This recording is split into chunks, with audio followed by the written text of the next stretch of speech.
Well, we're here doing a nice segment of Ask the CISO. It's sponsored by Fortinet, and I am here with Laura Diener. She's the CISO at S&P Global. Great to have a nice conversation with you. Hi, thanks for having me. Well, maybe you could start out. Tell us a little bit about S&P, maybe what they do, some of the things that you protect here on your job. Yeah, sure. Thanks for having me. Really appreciate it. So what is S&P Global? So we provide essential intelligence, essentially. So we provide it to financial professionals so that they can make good decisions about their clients.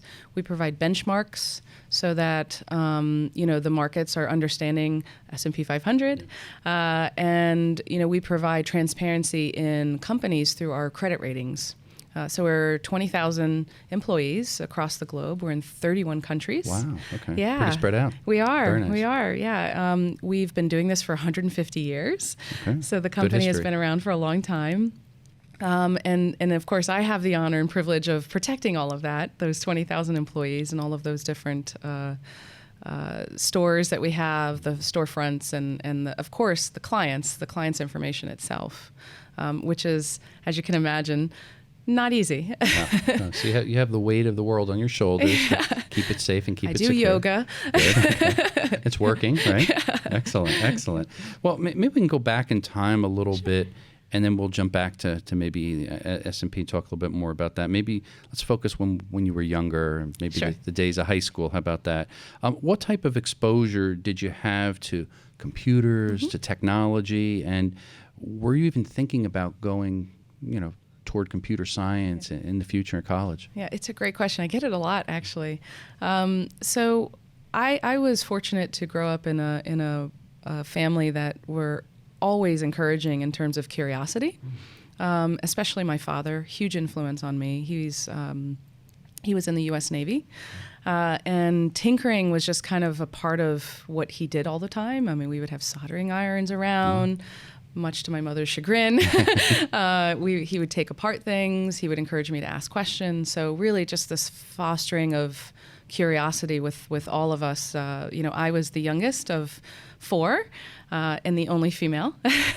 And so my older brother is also very supportive and also very loud. And so I would go to the library quite often just to get away. And I just poured myself into the technology section of the library.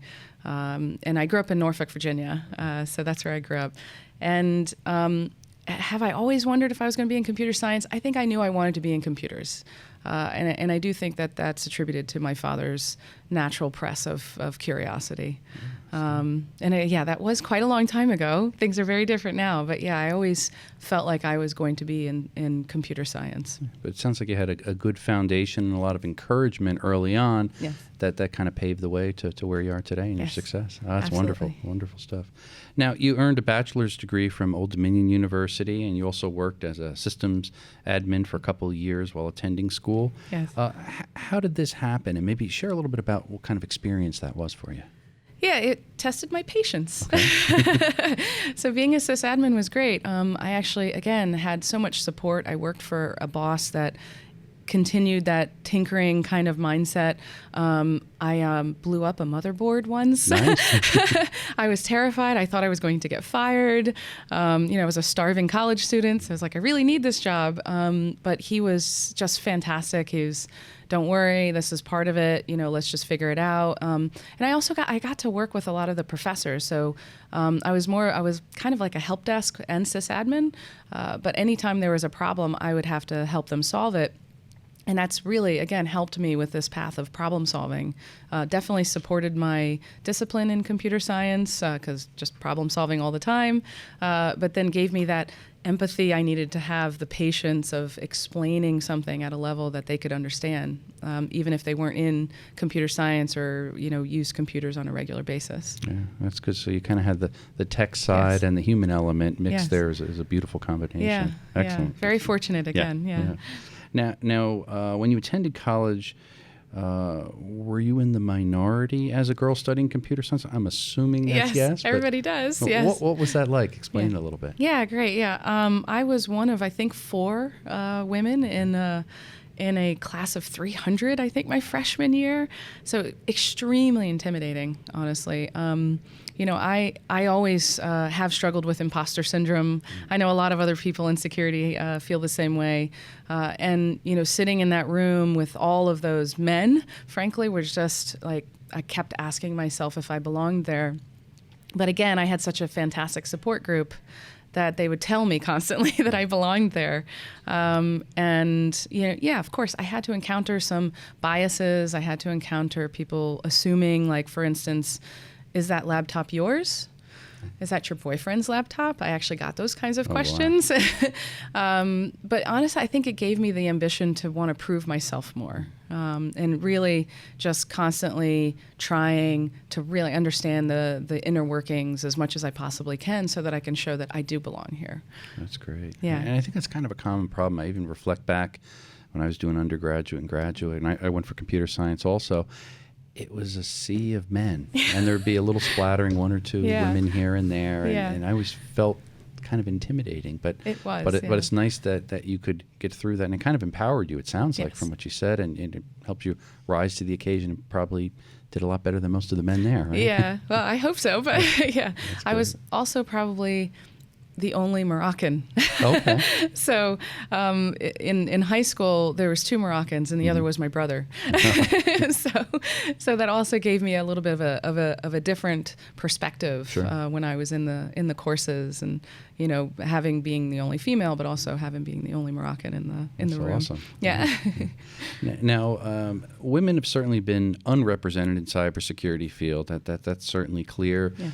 Now, in 2013, it was reported that women made up about 11% of the cybersecurity workforce. And Cybersecurity Ventures, they recently recalculated that figure, and they predict that by the end of this year, women will hold about 20% of cybersecurity positions globally, which is, that's kind of awesome. exciting. Yes. Now, how about from your perspective? Are you seeing this trend? And what do you make of it? It's a nice growth there. Yeah, it is. I definitely see the trend. I experienced the trend, as we just spoke about. I'm seeing more and more females interested. There's so many fantastic programs to get more females interested in just the field of IT or computer science. Definitely seeing the trend. I am so happy when I see other female CISOs, for instance. We'll definitely kind of latch on to them and start having more conversations. But also I see so many non-females that are advocates for the same cause. So it's great to see the momentum, and great that we're talking about it. I think that's the important part of it. Yeah, I think now that it's a conversation and people realize it and making change and doing more to bring it up as a conversation, that's great. Definitely. That's great. Excellent. Now, there are many initiatives now which aim to move the needle on getting more women into cybersecurity, as we were just talking about. One of them, interestingly enough, is Girl Scouts of the USA. Last year, they introduced 18 new cybersecurity badges for girls from kindergarten up to 12th grade. How important is it for girls to get exposed to STEM skills, cybersecurity at a young age? Yeah, very important, very important. There was, I look at a Saturday morning breakfast cereal comic, and there was one comic that had a series where these 2 guys were like, why aren't there more women in cybersecurity? The next one was the female saying, having a doll, a Barbie doll, and then the male having like a Mechla box, right, to tinker. And then the next strip was, why aren't there more females in cybersecurity or in computer science? And so, in introducing these concepts early is important.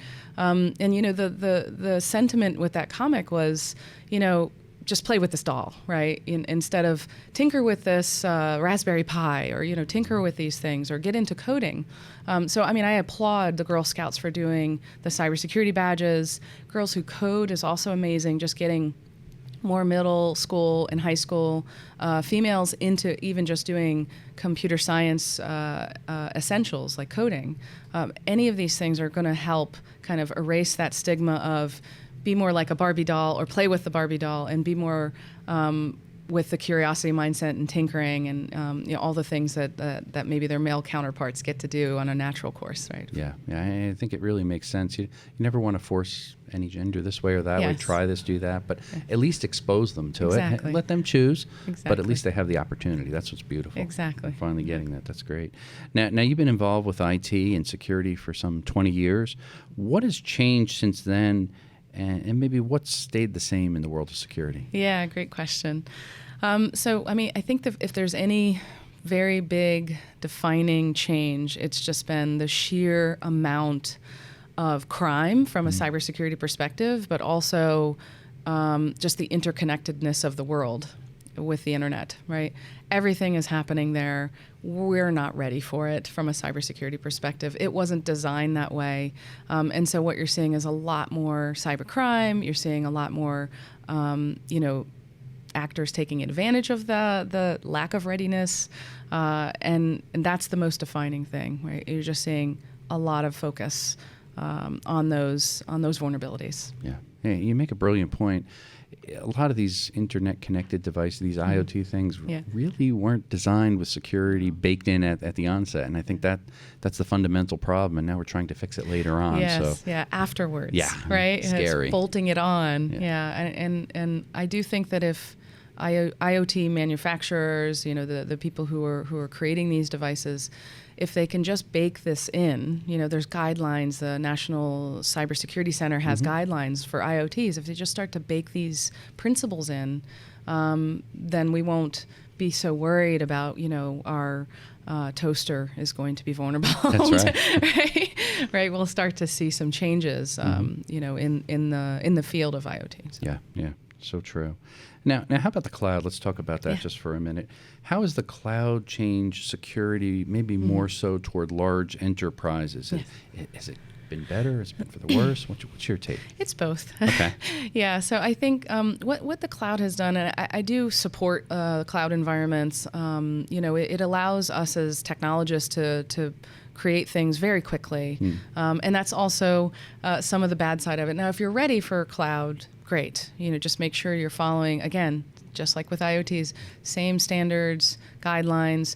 You're doing about it very differently than anything that's on-prem, but same principles are at play, just a little bit different in terms of how fast you're moving and how quickly you have to stand something up like a virtual machine. So if you're baking it in, again, if you're baking the cybersecurity components in, you should be fine. But always just being very disciplined about what else should I think about from that perspective. If it's the cloud or if it's on-prem or anything, even IoTs, it's just what else should I think about from a security perspective.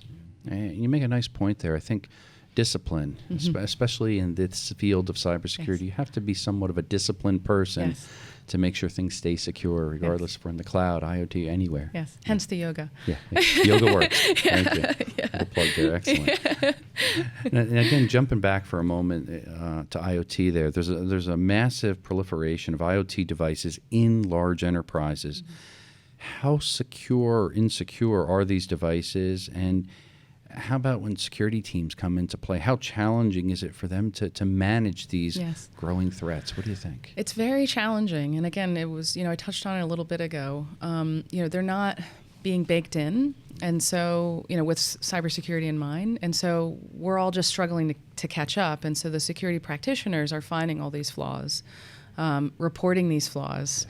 And they don't get fixed in timely fashion because they're not incentivized to fix them, right? And so, it's just a catch-up game for the practitioners. We're constantly scanning them. We know what that IP address is. We know that that's an IoT attached to it. But then what? It's a black box, right? How are we going to make it more secure? We haven't been that successful in leaning on the manufacturers to get it there in a timely fashion. They might get there eventually, but we have to start baking it in and incentivizing it more. Yes, it's almost like a little cat and mouse game, right? It is, yeah. Going back and forth. Yes. It can be challenging. Yes, it is.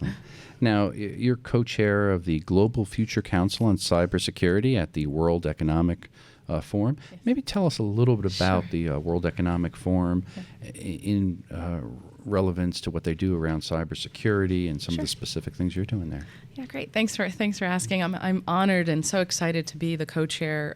So the mission of the World Economic Forum is cited as being committed to improving the state of the world by engaging business, political, academic, and other leaders of society to shape global, regional, and industry agendas. Sorry. And so what does that mean for cybersecurity? That means that there's a council. So there's several councils with the World Economic Forum on different topics. Cybersecurity is just one of, I want to say, 100. Wow. And so what we get to do is, since we see all the cybercrime, we know that this is a problem, we get to use this global stage to start to drive some of the changes with the heads of states, with the heads of organizations in academia, and so again, I'm so honored because I get to actually shape some of that. And so what we're doing with the Global Futures Council of Cybersecurity is we're sitting down and we're deciding on what are the big topics that we want to start to drive to get more visibility and to start to see if we can start to make those changes. Right? IoTs is one of them. Yeah. Exciting stuff there. Yeah. Excellent. Now, earlier this year, the World Economic Forum, they stated that cybercrime will continue to be a security challenge of the 21st century. Yes. And they quoted research from Cybersecurity Ventures, which predicts that cybercrime will cost the world $6 trillion Astounding. Annually by 2021. Blows our mind, right? Yeah. and that's up from $3 trillion back in 2015. Yeah. It's a pretty big difference in a very short Yeah. number of years. Absolutely. Now, again, from where you sit, do you see the rise and impact of cybercrime affecting maybe society on a large scale? Absolutely.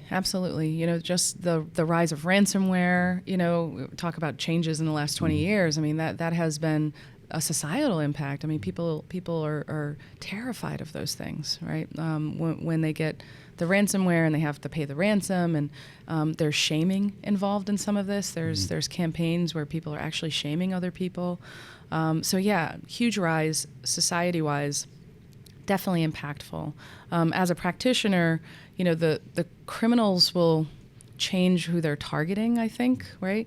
What I'm seeing a lot of is it's either who they're targeting, it's more succinct, or how they're targeting them, right? Like phishing, for example. So much from a phishing perspective just starts there, right? They will know to target the CEOs of the companies, or even all of the operating committees or executive management. They will know what triggers that emotion on the other side. So it's about people, and so the criminals are targeting those people more often, is what I'm seeing. And then we're trying to just make sure that we're securing people more often, right? Whether we're doing the phishing simulations or we're doing extra training, we're trying to make training fun, training more relevant, giving little sound bites. I mean, it is National Cybersecurity Awareness Month, so we're doing a lot of things to try to secure people, since we're seeing that that's targeted more and more. I'm glad you brought that up because, again, bringing in the human element. A lot of times everybody associates cybersecurity, dark hoodie, computers. Yes. It's very mysterious, but really the element of humans, and as you mentioned, what you're proactively doing is training, awareness. Those type of things actually have proven to make a huge difference in just behavior and keeps us all safer from cyber criminals. Yeah, absolutely. And that behavior can be brought back to their personal lives. It's not just about what they're doing in their corporate job, right? They could actually take it back to their personal lives. Yeah, very true, very true. Excellent. Now, the World Economic Forum also quoted research from Cybersecurity Ventures that predicts global spending on cybersecurity products and services are going to reach $1 trillion cumulatively over that next 5-year period from 2017 to 2021. Now, when you consider cybercrime damage costs, is the world spending enough to protect itself? And maybe more specifically, honing in on some larger organizations, are they spending enough money to stay safe? Yeah, that is such a tough question to answer, like just in general, because every business is going to have their own risk appetite. Yeah. Right? You're going to have diminishing returns if you just go crazy on spending, right? So you really have to think about it at the top of the house. What are you, because everything is a risk, right? So what are you willing to take risks with and with not, right? So if you don't have an appetite for, let's say, incidents on your most prized possessions, Yeah. right? Your material non-public information, or even your people, right? Then let's do everything we can to invest in the controls there. But if you are willing to take a little bit of risk elsewhere, with certain systems that maybe are behind a huge moat, then let's take some of those risks. Or if you're willing to take risks with maybe people not passing all the phishing simulations in the time frame you want, then let's take some of those risks and not have those diminishing returns. You want to invest where is most appropriate for the appetite of the company. I think that's what's really important for large businesses, even small businesses, right? Because small businesses don't have trillions of dollars to invest in cybersecurity. So just really think about what are our high target applications, and then start to build those protections around them and invest more there instead of trying to just hit everything, right? Yeah, very true. Well said. Thank you. Now, one last question that maybe ties in with World Economic Forum. Sure. In an article that was titled, "We Won't Win the Online Security War Without People Power." Now, they state that the escalation in cybersecurity threats has created an unprecedented need for individuals with skill, talent, experience. And they quote again from research from Cybersecurity Ventures that predicts there will be a global shortfall of 3.5 million cybersecurity jobs Astounding. by 2021. That is astounding, isn't it? Yeah. And that's up from 1 million openings in 2014, only a Yeah. couple years ago. Yeah. So now, again, from your opinion there on this labor shortage, is it really that bad in the field? What's your take?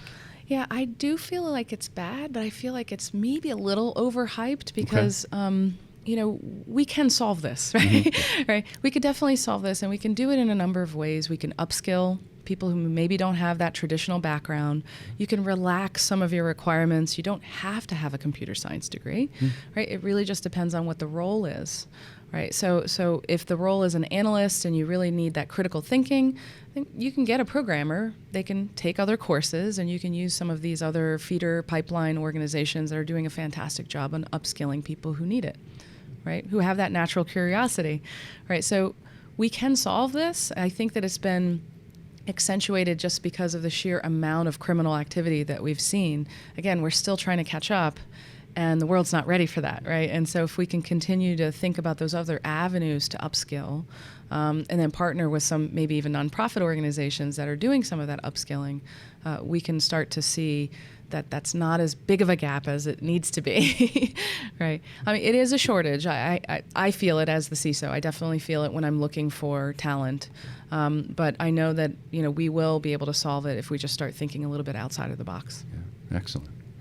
Now, I'd love to hear your take on this. What's the hardest part of being a CISO in a large enterprise? Yeah. Keeping up. Keeping up, okay. Keeping up has been difficult. And this is my own personal view, of course. But, I think not a day goes by that there isn't a headline about a breach. And I feel responsible to understand exactly how that happened. And you don't always get that story right away, right? Journalists do their best to try to piece together what happens. Obviously, they're not in the tent, so they don't know everything that is transpired. Maybe they're not allowed to either, right? So it's difficult for them to make a judgment call on what actually happened there. And I can tell you, I get called all the time. Did you see this? So-and-so got breached. What happened? Do you have any insights? And so I do try my best to keep up with everything that's happening. The other part of it, of course, is, this is a stressful job. Yes. Dealing with incidents is a regular part of what I have to do, and keeping calm is so important. As a leader, I have to be able to show that we got this, right? Yep. We can get through this. This is just another exercise that we've practiced. And so remaining calm through everything that is happening is so crucial. And again, something that I just didn't plan for from an educational perspective, but learned over time, right, is just everything's going to be fine. We just have to keep calm. Even if it is a crisis, we can get through this. And I have to remind myself frequently with everything that happens all the time on a regular basis. And extra yoga. And extra yoga. Okay, excellent. Now, what's the most rewarding part about being a CISO? Yeah, great. So I love leading a fantastic team. We've built from the ground up. This is the second time I've been a CISO, and in both times I've been fortunate to build from the ground up, the whole strategy, the vision, everything. And seeing that is just amazing to me. I love being able to see the whole management team just operating effectively, and then I can kind of just step back and, okay, everything's happening great. I love being able to influence. Again, my work with the World Economic Forum is just so wonderful that I have the honor of doing something like that. But just making that change and seeing how impactful it is the most rewarding. That's great. Yeah. Excellent. Also, I get to talk about cybersecurity with my children. That's great. What's their take on it? How do they respond? Yeah, they Mommy's fighting bad guys. Yeah, exactly. Mommy stopped a hacker today. Yeah. That's pretty much how I hear it from them. So yeah, it's humbling, honestly. When I hear my son Zane, say that he picked me as his hero because I stop hackers, like it's just. Wow, it's not something I thought was going to happen as a mother, but yeah, it's amazing. That's great. Yeah. You wear 2 capes then, right? Yeah, I guess so. Beautiful. Yeah.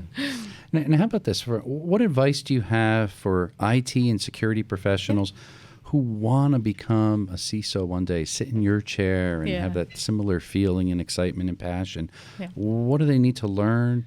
What should they be doing, maybe looking at their career path, where they are now, where they're going, to prepare them for this future role as a CISO? Other than yoga. Yes, lots of yoga. Yeah. So, I've had this question before, and I think it's different for everyone on what they want to do with their life and their career. If you want to be in cybersecurity and you do want to be a CISO one day, you really have to ask yourself why. I think you got to get to the heart of what is it about the CISO job that is so alluring, and get mentored. Get mentored by somebody who is either a CISO or even aspiring to be a CISO, so that you can get a sense of what a day in the life is. I think that's super important, because you may find that that's not what you want to do. You don't want to do that much yoga to remain calm, right? So that is the best advice I've ever given anyone who's thinking about being a CISO, first and foremost. And then, of course, if you still really want to do that, just really think about being more of a generalist. Mm-hmm. Spend the day in the life in every single discipline. Be an incident responder. Be a threat hunter. Yeah. Be a vulnerability analyst. Do some social engineering, right? Be a pen tester. Yeah. Do some programming. Think about how application security is, right? Because what that's going to do is provide you some empathy as what it's like to be in their shoes, but also what it's like for the people you have to talk to on a regular basis, right? From an application security standpoint, if you are, telling the development organization how to fix their code constantly, and you can't take a step back and realize that they are under a lot of pressure to deliver that code, how are you going to ingrain security so that it's not an afterthought, it is just regular, right? It is part of their baseline everyday activity. And I don't feel that you could do that unless you really spend a day in the life in those shoes, right? So if you really do want to be a CISO, try to do everything. Yeah. In your career, get a taste of every single one. I don't know how long, but get a taste of each piece of cybersecurity, and then at the end of that, if you feel like you want to still do the job, then great. I recommend a lot of understanding on how to speak at a very executive level. Yes. Personify that acumen from a technologist perspective, but maybe bring it to them so that they can understand it. Really think, again, same thing with the empathy. Think about, what do I need to say to them that they're going to understand without all of the acronyms, without all of the jargon, so that I don't lose the audience, right? So very important at that level is to start thinking about those things. And I think that's a brilliant tip, too, because sometimes in the world of cybersecurity, as many different industries, we get so caught up in the acronyms. Really do, yeah. And that instantly has people tune off, and that's not good. So no, not good. You don't want to lose the audience. You want to keep the audience. No matter what their background is, you want to keep the audience. It's very important to the success of the whole program. So, sure. And one final question. When it comes to cyber threats, what keeps you up at night? What worries you the most? What stresses you and makes you take those extra yoga classes? Yeah. It's the unknowns. Okay. Honestly, if there's something that I don't know about, if that IoT device is on my network that I don't know about, it's have I thought of everything, right? We talked about discipline a little bit. I worry about this constantly. Have I thought of absolutely everything that is going to give me the insight of the environment, the people, having an understanding of what they do? Is there something I didn't think of in terms of securing that one thing? Is there an office I don't know about, right? Right. So it's the unknowns. And you look, every company does mergers and acquisitions. In the middle of that is a huge unknown. And then what can we do to make it more of a known thing so that we're not so worried about it? So it's usually those unknowns that keep me up. That's great. Excellent. Well, this was a wonderful conversation. Thank you very much. Thanks for having me. And this was another Ask the CISO moment here, and it's sponsored by Fortinet.